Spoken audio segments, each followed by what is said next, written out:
नमस्कार, Bharat express UP देख रहे हैं आप। मैं हूं आपके साथ आकांक्षा त्रिपाठी। पश्चिम बंगाल के पुरुलिया में भीड़ द्वारा साधुओं के एक समूह को कथित तौर पर निर्वस्त्र कर दिया गया और उन पर हमला भी किया गया। मामले से संबंधित वीडियो भी सोशल मीडिया पर जमकर वायरल हुआ और इसी वीडियो के वायरल होने के बाद लगातार बयानबाजी भी तेज हो रही है।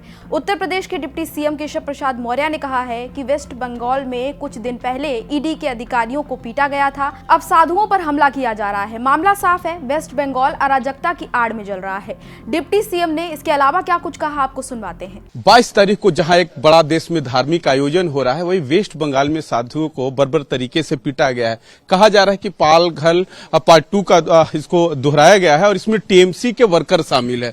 मानने वाली बात है, एक तरफ धार्मिक आयोजन, दूसरी तरफ साधुओं को बेदर्दी से पीटा गया। पश्चिम बंगाल में कानून व्यवस्था पूरी तरह से ध्वस्त हो चुकी है। पिछले दिनों ईडी के अधिकारी जो भ्रष्टाचार के मामलों की जांच कर रहे हैं, छापेमारी हुई थी, उनके ऊपर हमला हुआ, वो अभी टीएमसी से थे। आज पुरुलिया में साधु संतों के साथ इतनी बड़ी घटना हो गई है, जिस घटना में भी टीएमसी के लोग शामिल हैं। पश्चिम बंगाल अराजकता की आग में झुलस रहा है।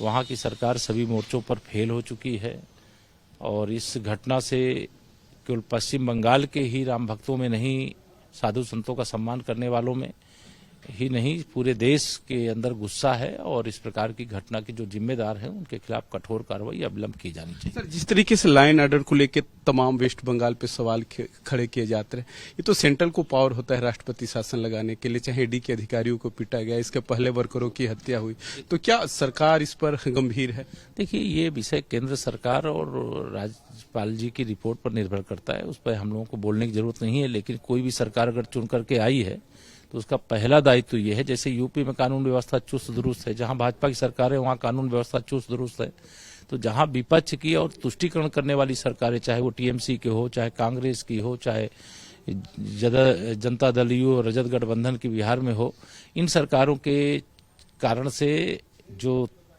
अपराधियों को संरक्षण देने की, माफियाओं को संरक्षण देने की, इसके कारण से कानून व्यवस्था ध्वस्त है। और जो ध्वस्त कानून व्यवस्था है उसको ठीक करना राज्य सरकार की जिम्मेदारी है और अगर वोट की राजनीति करेंगे तो बहुत महंगा पड़ेगा। हमारे साथ डिप्टी सीएम केशव मौर्य जी थे। उन्होंने साफ कहा कि अगर कानून व्यवस्था से ये सरकारें मजाक करेगी तो उनको इसका परिणाम कड़ा भुगतना पड़ेगा। उनका साफ इशारा था कि वहां लॉ एंड ऑर्डर को लेकर रिपोर्ट मांगी जाएगी, वहां राष्ट्रपति शासन भी लगाया जा सकता है। सहयोगी राहुल के साथ रजनीश पांडे, भारत एक्सप्रेस, लखनऊ।